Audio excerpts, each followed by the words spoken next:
Okay, so let's talk about this whole Mystery Babylon thing. It's Revelation 17 and 18. You kind of have a theory, so should we just read a few verses and then we'll just kind of go from there? Or do you want to talk about it ahead of time? Let me say a couple things real quick. So Revelation 17 and 18 is the longest prophecy in the whole New Testament. And as we'll see, it concerns this woman. She's both a queen and a prostitute. She's got this cup. She's drunk on the blood. It's actually horrible. She's a prostitute, and it says she has a cup filled with the blood of the saints and the filth of her prostitution.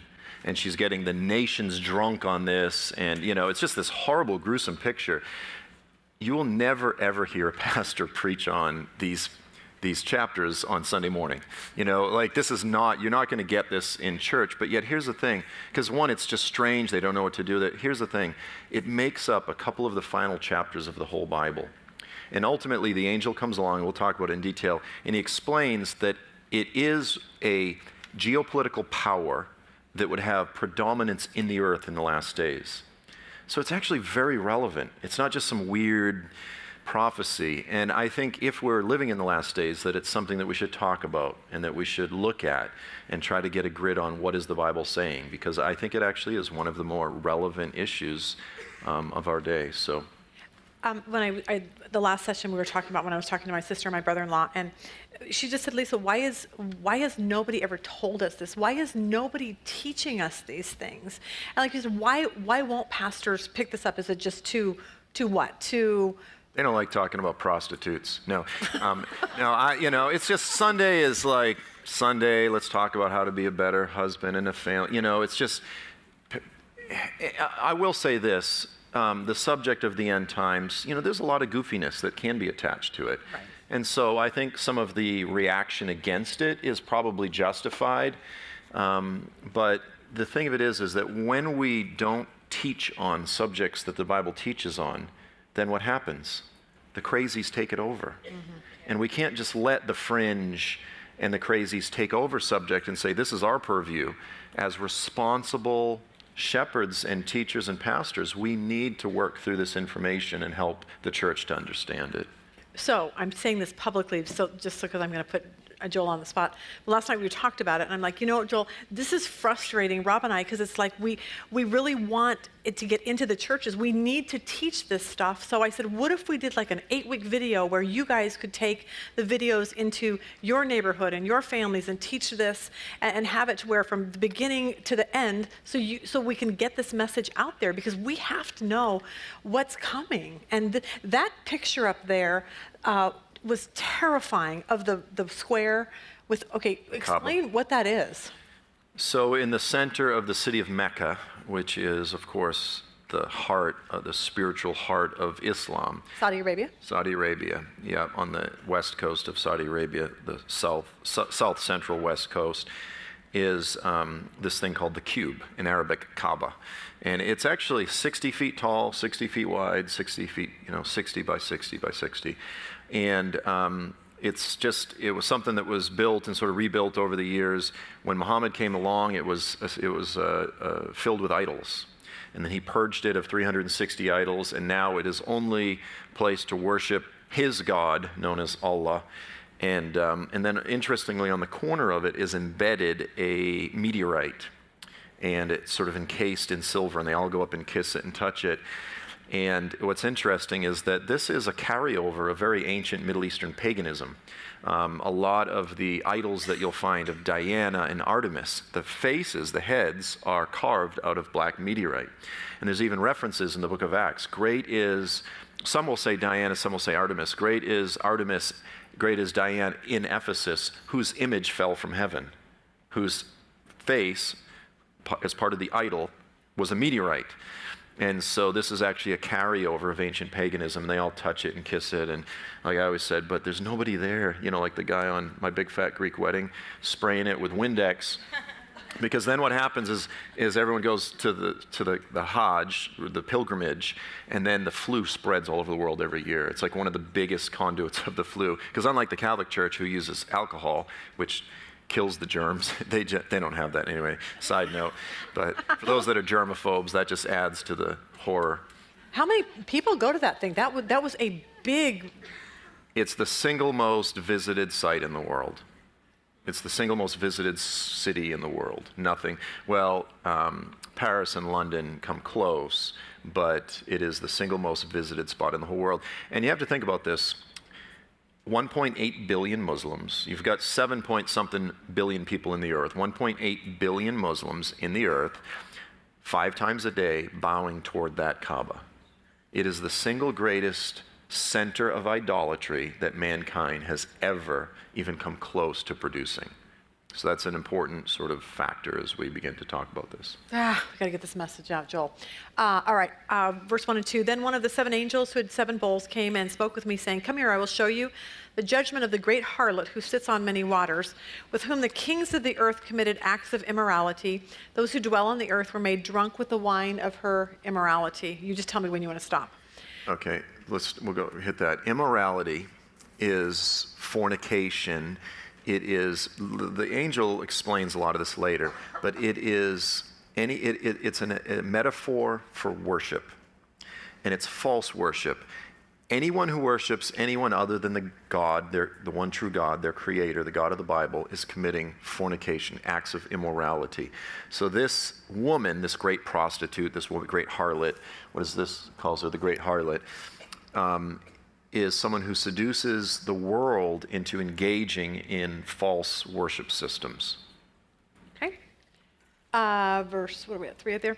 Let's see. And he carried me away in the spirit into a wilderness, and I saw a woman sitting on a scarlet beast full of blasphemous names, having 7 heads and 10 horns. That's kind of what we just saw that too earlier.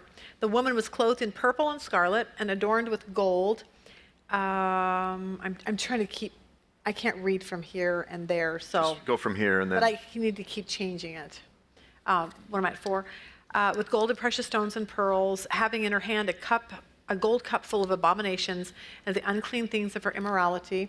And on her forehead name was written a mystery, Babylon the Great, the mother of harlots and of the abominations of the earth. Okay.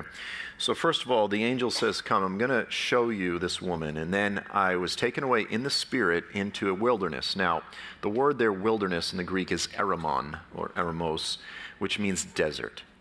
In the Middle East, a wilderness is a desolate place, void of population, a haunt of desert jackals, owls. This is not, when we see wilderness, we think Sarah Palin's backyard, right? Trees, a big forest. Wilderness is a desert. I was taken into a desert, and there I saw this woman, and she's riding, she's in partnership with the coming Antichrist coalition. So this is, they are a team. This is the Lone Ranger and Silver. This is not, so they initially are portrayed as partners. And then she's decked out in scarlet and purple. This is the color of royalty, and it's the color of sin. So not only is she a prostitute, she's also a queen. She's presenting herself as a queen, and she's decked out in all kinds of precious stones and pearls and so forth. So she is decking herself out in all of the luxuries of the world. And now this is interesting because, again, we look at it and there's so much symbolism and it's so difficult initially. We go, what in the world is the Bible even talking about here? And then is written across her forehead. It's like, I tell this story, and it's a terrible story, but when I was in high school, before I became a Christian, and we all skipped school, and one of my, we got drunk at my friend's house, and so one of my friends passed out. And so we got my friend's sister's makeup and did him up, real horrible. We made him look like a prostitute, but then we wrote drunk across his forehead. Then we woke him up and said, your dad called, you gotta go home, you're in trouble. And he woke up and ran home. Drunk. So when he walked in the door, it was very clear. Drunk. So what the Lord did is he goes, look, guys, I know you're all dumb, and I know this is very confusing, but I'm going to make it very clear. He writes it across her forehead. Babylon the Great, the mother of harlots and of the abominations of the earth. And we go, well, what's that? Like, what in the world? And he goes, I wrote it across her forehead. What does this mean? Okay, within the biblical narrative, Babylon the Great was the prototype of which was the ancient city of Babylon. And this was the place that Israel was carried away to. It was the seductive city. It was the destroying city. They're the ones that destroyed Israel the first time and carried them, well, I mean, the Assyrians destroyed the northern kingdom, but in terms of Jerusalem and Judah, it was Babylon that did that. And then it says, the mother of all harlots. Now, this is a phrase which is a classic Eastern expression. It doesn't mean, we read this as Americans, we go, the mother of harlots, and so this is what we picture. We picture a prostitute who is a mother of a whole bunch of little prostitutes, like little prostitutelets. That's not what it's saying. She's not the mother of a whole bunch of prostitutes. This is an Eastern expression which just means the biggest. She's the big mama. She's the big mother of all prostitutes. Remember when Saddam Hussein said, come on over, George Bush, it's going to be the mother of all battles, right? The biggest. That's what it means. It's just like a simple Eastern expression. And so it's not saying she gives birth to a bunch of prostitutes. So she is Babylon the Great. She is the greatest of all Babylons. She is the greatest source of the greatest version, if you will, of an end-time city that's opposed to the people of God. She is the greatest of all prostitutes. What is a prostitute? Again, someone who is worshiping someone other than God. It is the greatest of false religions. It's the greatest of all false religious systems and the greatest of all of the abominations of the earth. But what was the very first thing? Come, I will show you the judgment of the great harlot. So again, she is the great prostitute, the great harlot, the great Babylon. She is the supreme of all of these things. So all it's basically saying is the most significant, the biggest source of persecution and false religion that mankind has ever known. It's actually not that complicated. Once you weed through the symbolism, you go, oh, yeah, okay, that makes clear sense. Immorality is idolatry. Immorality is false worship. And he wrote it across her forehead. He literally spelled it out in big letters right across her forehead. And we just saw that in that video. That video just haunts me. Verse 6, and I saw the woman drunk with the blood of the saints and with the blood of the witness of Jesus. When I saw her, I wondered greatly. And then I saw the woman, and the angel said to me, why do you wonder? I will tell you the mystery of the woman and the beast that carries her, which has the 7 heads and the 10 horns. Do you want to talk about that? Sure. So again, when we look at these things and we try to analyze what it is, I always use this analogy. I say, look, the Bible gives us multiple criteria, and we have to identify each of these criteria. So the first thing is it's the greatest false religion. The second thing is she is drunk with the blood of the saints and with the witnesses of Jesus, again, the martyrs of Jesus. So it is the primary entity that is responsible in the last days for the shed blood of the saints, of the people of God, again, both Jews and the witnesses of Jesus. And so that's criteria number 2. So, the Lord's going to give us a whole glove that we're going to try to fit. And what happens as people try to identify the various interpretations, they say, well, is it the Vatican? Is it literal Babylon? Is it the Illuminati? Is it New York City? Is they try to fit the glove on and they go, oh, wow, well, look, 2 of the fingers really fit. And I go, that's wonderful. But you don't go to Target and, well, you guys don't even buy gloves out here, do you? You don't buy, if you did, theoretically, if you bought a pair of gloves, you don't try it on and say, wow, 3 fingers fit, great, I'm going to buy it. You're looking for something where all the fingers fit. And this is so important as we move forward, is we have to identify all the criteria and then say, of all the options, which one fits and meets all of the criteria. Because you don't buy a pair of gloves if 2 fit great, but just you kind of ignore the other fingers. That's just not how it works. So the mystery Babylon and the Antichrist have this thing. This Lone Ranger silver relationship, and it's interesting too because she's all dressed in red. The beast is himself scarlet. So, they're both, this is, Sally and Mike are going bowling and they both have the same bowling jacket on, you know what I mean? Like they're a team. They're out on date night. They're dressed the same or Lone Ranger silver, whatever analogy you want to use. They are a partnership. And so this is what's interesting is the angel goes, look, why do you wonder? Like, first of all, he should have said, look, I understand that you're confused right now, John, and I understand that it's confusing, but let me explain it. And then he goes, I'm going to explain the mystery of the woman. And then he goes on and he describes the beast. And he goes on for multiple verses and just talks about the beast. And so what I take from this is he goes, if you want to identify the woman, you have to first understand the beast. Okay. Who is this beast that she is riding, that she's in partnership with? And I think in the last session we already did that. It's the last days Islamic empire. Now, again, I want to be clear, guys. This is my opinion. I think it makes the most biblical sense. Am I saying pay no attention to Europe, pay no attention to the Roman Empire, pay no attention to any of these other guys that have different theories? That's not what I'm saying. I'm saying pay attention to all of these things, but make sure we do pay attention to this. Because a lot of people, as much as I'm laying out my case, you'll have these other authors that go, Joel doesn't know what he's talking about.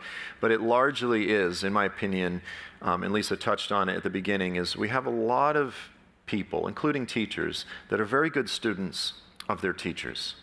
They go to the seminary, their professor taught this. 10 years after being a pastor, after getting out of seminary, they write a book, and it's just they're quoting the same guys. You see this in academia. They all cite each other.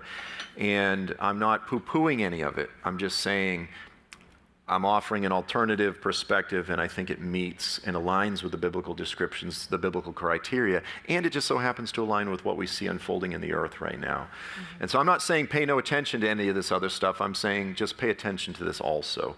So in my opinion, one of the keys to identifying the woman is recognizing the beast is an revived Islamic empire. Once we understand that, then we understand this woman that she's in partnership with, or this woman that the empire is in partnership with, that has this relationship at the onset, is going to be identifiable. It's going to be connected to Islam, is the point. Perfect. Okay, let's see. What are we at here? What kind of 8 to 9? The beast that you saw was and is not and is about to come up out of the abyss and go to destruction.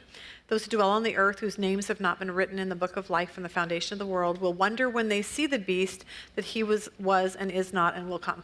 This is simply a reiteration of what we've already looked at. He will be, and then he suffers the fatal head wound, and he's not, and then he comes back. And it says the people of the earth will wonder when they go, oh my gosh, this thing came back, this thing revived. And so it's just reiterating the same thing over again that began in Daniel 2 with the legs, that was reiterated in Daniel 7 with the beast, with the horns, that it was then emphasized again with the fatal head wound, and now it just says the same thing again. Verse 9 here is the mind which has wisdom. The 7 heads are 7 mountains on which the woman sits, and they are 7 kings. 5 have fallen. One is the other has not yet come. When he comes, he must remain a little while. Now, the first time I ever taught this, most of the commentaries that I dealt with was Rome, and that's probably where most people get it from. But what is this? Okay, so here's the mind that has wisdom. It's saying, pay attention, I'm about to tell you a riddle. Apply wisdom to this. He says, the 7 heads are 7 mountains. You go, wait, what? 7 heads, 7 mountains, on which the woman sits. They are also 7 kings. Now, in history, people have said, well, Rome is the city on 7 hills. It's interesting, there's 2 words, unos and bunos. One is hill, one is mountain. They're kind of similar, but the word here is actually mountains, not hills. Rome sits on 7 hills. Here it actually uses the word for mountain. It's subtly different. But the point is this, is it's not 7 literal hills, because that's why he says the 7 heads are 7 mountains, they are 7 kings. An incredibly common symbol or motif throughout the Bible for a kingdom is a mountain. So he's saying the 7 heads are simply 7 kingdoms. They're also 7 kings. See, that makes sense. Kings, kingdoms. And by the way, this interpretation of it not being 7 hills, this is something that's been embraced by scholars for a long time. Go back to John Walvoord's commentary on Revelation, he'll say the same thing. Walvoord used to be the dean of Dallas Theological Seminary. Most people no longer say that this has anything to do with Rome. It's just kind of a popular idea that still floats around, but most commentators, scholars, have long rejected that. And then here's the riddle. He goes, so we're dealing with 7 kingdoms, 7 empires. And then he says this, 5 have fallen. It was written in the 1st century. 1 is, and the other has not yet come. When he comes, he's going to remain for a short time. So, throughout the Bible, it tells the story of various satanic empires. As I said, Satan's primary way that he manifests in the earth is through pagan empires, pagan militaries. And so from the very beginning of the biblical story, what was the pagan kingdom that emerged that was trying to wipe out the people of God? It was Egypt, right? And then came Assyria.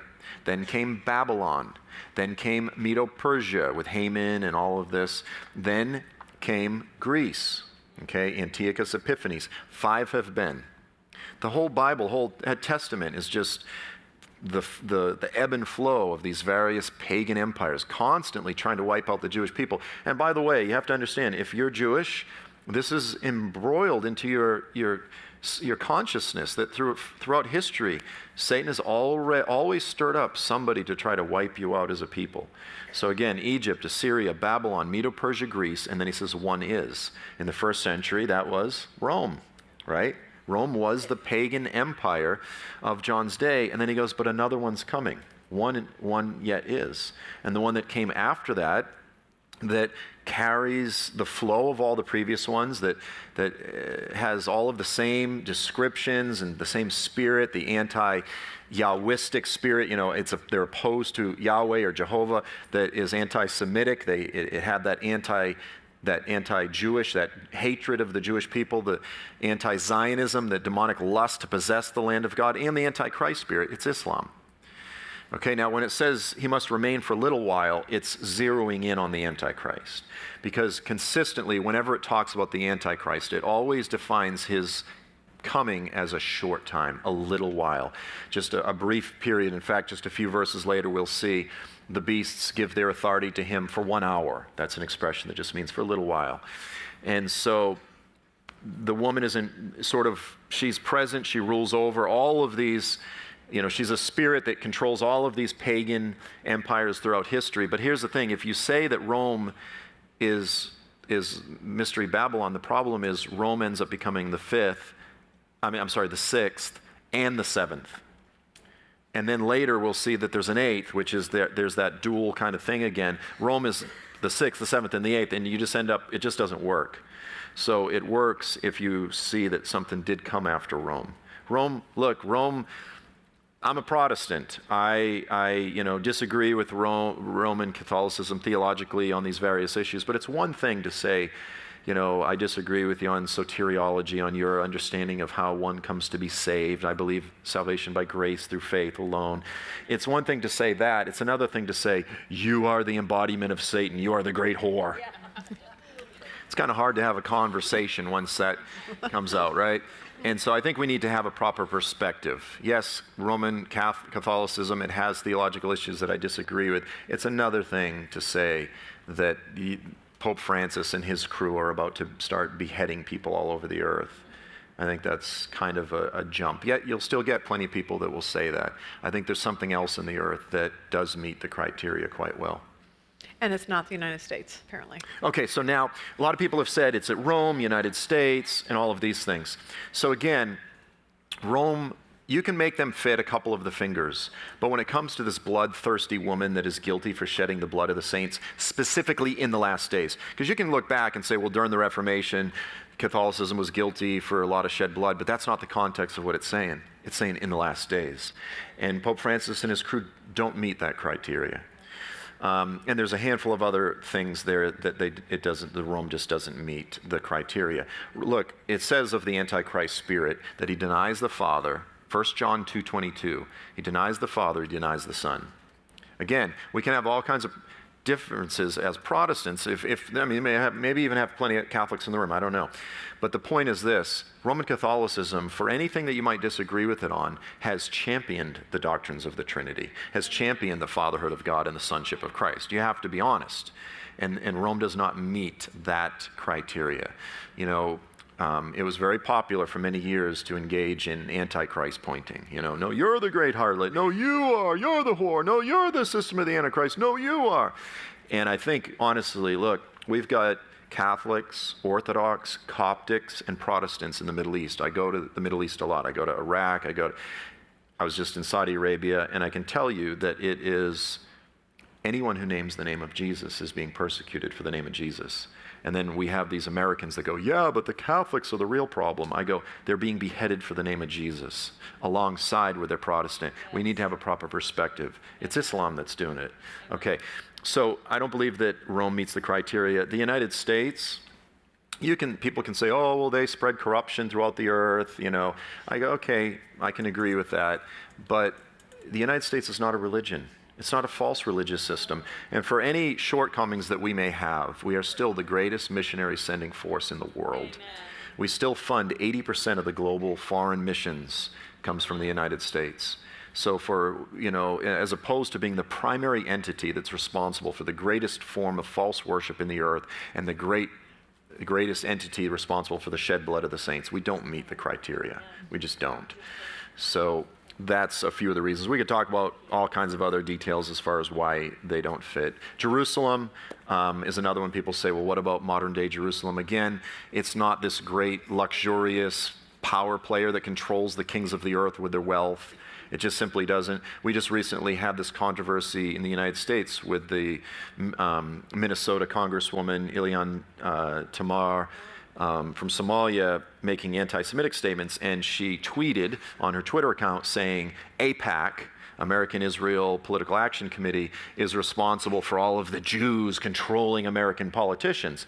And she's fomenting an anti-Semitic conspiracy theory. AIPAC is a very legitimate political lobbying group, but it's, you know, we have lobbyists. You could say, well, we disagree with lobbyists. But here's the thing. Saudi Arabia is the single greatest lobby power in Washington. Nothing even vaguely begins to come close. Okay, this one single family has poured more money into the back pockets of American presidents, congressmen, women, you name it. Other than Saudi Arabia, no one even begins to come close. So Jerusalem is not this great influence over the kings of the earth. They're not responsible for the shed blood of the saints, et cetera, et cetera. So each of these various things, I think they just fail to meet the biblical criteria. Okay.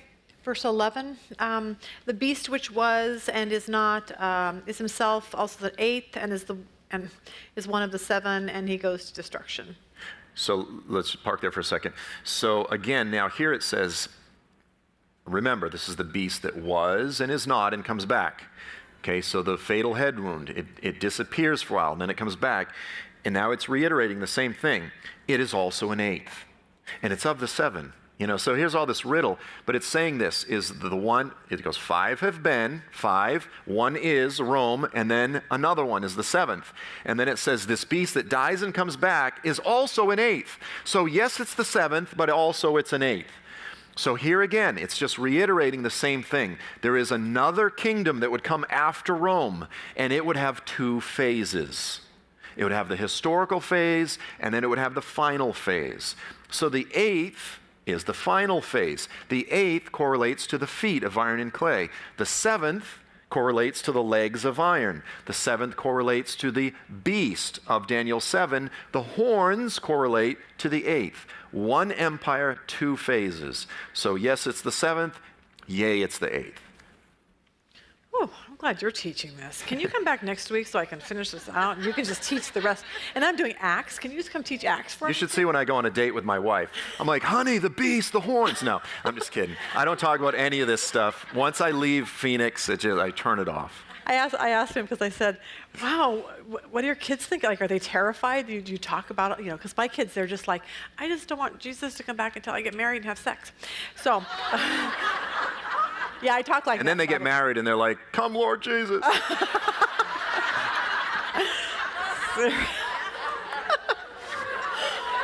my gosh. See? There you go. All right, where are we? Let's see, 12. The 10 horns which you saw are 10 kings who have not yet received kingdom, but they receive authority as kings with the beast for 1 hour. Reiterates it again for a little while, for a short period. There's multiple verses, even all the way back there into Isaiah. Come, my people, close your doors, hide yourselves in your inner rooms for a little while. The Antichrist is going to come for a brief period, 3.5 years. It's a little while. It's 1 hour. It's a very short time. In the big picture, it's a very brief time. Okay, I don't know what we're on, 13? Yep. These have one purpose. They give their power and authority to the beast. They will wage war against the Lamb, and the Lamb will overcome them because he is the Lord of lords and King of kings, and those who are with him are called the chosen and faithful. And he said to me, the waters which you saw where the harlot sits are peoples and multitudes and nations and tongues. The 10 horns which you saw and the beast, these will hate the harlot and will make her desolate and naked and will eat her flesh and will burn her up with fire. Okay, so there again it reiterates what I mentioned earlier. The waters on which the woman sits represent the Gentiles, the peoples, multiple people groups, the Gentiles, out of which comes this satanic empire. And all these kings, their job is to give their authority to the central authority of the Antichrist, who is ultimately getting his authority from Satan, right? And then it says, then they turn on the woman and eat her and devour her. Okay, so now here is the shocking, ironic moment of the whole vision. Because as I said earlier, Sally and Mike are on their way to the bowling alley and they both have the same jackets on, and all of a sudden, Mike burns Sally and devours her. You go, whoa, what just happened? Or maybe a better example is you're a little kid, you got your little hat on, and you're watching Lone Ranger, and all of a sudden, Silver turns and devours the Lone Ranger and burns him. You just go, what just happened? They're supposed to be partners, they're rider and steed. All of a sudden, the beast devours the woman. So they start out as a partnership, but something turns. It is intended to be shocking. It's intended to be ironic. Again, they're in the same uniform and everything. And this is, by the way, in my book, Mystery Babylon, what I do is I work through the text, and then I lay out all of the different historical options, and I say, here's the strengths and here's the weaknesses. Here's the strengths of Rome, here's the weaknesses. Here's the strengths of USA, here's the weaknesses. And then in the third part of the book, what I offer is another possibility, another interpretation. From the video, you got a hint. I'm saying that the kingdom of Saudi Arabia, the city of Mecca being the greatest city of idolatry, of false religion, and the womb, the fountain from which has spread all of this violent, radical Islam all over the earth. And the kingdom of Saudi Arabia is the financial well, is the financial fountain. They are funding it, they are spreading it. If there's a mosque here in Phoenix, it was paid for by the family known as the Saudi royal family. Okay, so they are the source of it all. And if that's the case, then this coming Antichrist coalition will turn on and attack Saudi Arabia. And what's interesting is you have multiple passages, for instance, in Ezekiel 38:39, which talks about this invasion of Israel. And there's this protest that rises up, and it says, Sheba and Dedan will lift up their voice and say, are you coming to invade a land of unwalled villages? Well, Sheba and Dedan is Saudi Arabia. So it seems as though even though Saudi Arabia has been the source and the fountain, and historically has been the geographic fountain from which Islam's burst forth into the world, the time is coming when this coming coalition is going to turn on Saudi Arabia. And even just geopolitically right now, that makes sense because Saudi Arabia is aligning with Israel, because they have this mutual threat of Iran, and they also have a conflict with Turkey. And so there's the geopolitical landscape, even right now, is sort of falling into alignment with sort of this picture, if indeed Saudi Arabia, the kingdom of Saudi Arabia, and Mecca is indeed that which John is talking about. You said something interesting too after 9/11, the airspace. Everyone had to shut down their planes. Except for the Saudi royals, yeah. So here was 9/11 for 3 days. The whole United States, everything was shut down. The only people that were allowed to fly, not U.S. congressmen, except for the president, and Saudi royals. Saudi royals had freedom to fly all they wanted. And yet, something of the 19 hijackers were Saudi citizens. And by the way, there's like 30,000 Saudi royals, so it wasn't just like 4 or 5 guys. There's probably hundreds here in the United States, and they were given the only people in the whole country that were given exemption. The money, if you start talking about the amount of money, and I'm on really dangerous ground here, by the way, because I travel to Saudi Arabia, so I've been trying to lay low on talking about some of this stuff. But things are changing in Saudi Arabia right now with the current Crown Prince Mohammed bin Salman. But historically, the amount of money that the Saudis have put into literally the back pockets of presidents, you can go down the list. When the Clintons opened up their their monies when Hillary was running, it was to the tune of like $33 million. Now, the Saudis don't donate $33 million because they just are really passionate about the Clinton initiative. They just really are passionate about, you know, AIDS in Africa or whatever. And of course, or they really want to pay for Monica's wedding, but this is a whole nother issue. But because only 5% of all their monies went to the actual foundation, the rest were all administrative. Can you imagine? Yeah. But in any case, whether it be the Clintons, whether it be the Bushes, because the Bushes were 10 times worse. Between the father and the son, they received $1.5 billion directly from the Saudis. Like the country? Like, we're not talking personally. The family. Really? Yeah, the family is the country. There's nothing in the history of the world that has had more influence over the most powerful people in the world. You go back to Jimmy Carter. He was like the main guy on his board for his library. There's two of them, actually. One was the former king of Saudi Arabia. The other one is this businessman from Saudi Arabia. And they bailed him out, you know. It's amazing when you do a study of the amount of money, and people go, well, there's a problem with lobbying in Washington. You could take all of the lobbies in Washington and combine them, and they don't begin to compare to the amount of money that the Saudis, and this is direct payments through, you know, foundations and friendly loans and all types of things. Didn't they own Fox for a while, or a big portion of Fox News? Prince Al-Walid bin Talal, who's the wealthiest of all the Saudi princes, was the largest shareholder in Fox News, and he's also the second largest shareholder in Twitter. And See, these are things we don't know, and we just have to know this stuff. Like, we have to look at. When I was in, What was his name? Prince Al-Walid bin Talal. So, but now the Crown Prince Mohammed bin Salman, who's now going to be the king, he put him in jail for like 6 months and confiscated half his money. So I actually really like this guy, Mohammed bin Salman. I think that the current government is trying to moderate, and they're moving in a very positive direction. When I was on Fox News with Glenn Beck just after the Arab Spring broke out in 2011. So a lot of people joke and say that I was the guy that got Glenn Beck kicked off of Fox. He had me on, and it was prime time, you know, like 5 o'clock. It was the biggest thing everybody was watching at the time, and he had me on talking about this stuff, the Antichrist. And I sat down in the office with the producer, and I said, look, I know Mohammed bin Salman, Glenn. No, the other prince, Al-Walid bin Talal. It's easy to. Al-Walid bin Talal is the largest shareholder in News Corp, which is the parent company of Fox. I said, has this ever been a problem for you? And he goes, not yet. And then we did our show, and it was like weeks later that he was off. And you came down on Saudi Arabia at this particular time? Is that what you, no, what you were talking about? I was just in Saudi Arabia early this year, and I'll be there again in a few months. And yeah, we need you safe because we have to make our videos. That's a whole other issue. But anyway, that's why I want to be clear. I really like the current government of Saudi Arabia. No, I mean that for real. Well, I think he really does mean that too. Okay, we're never getting through this. We have 5 minutes. Okay, what do we need to say past this? Where are we? 17? Oh, we actually got most of the important stuff, so that's good. Okay. Okay, so let's go 17.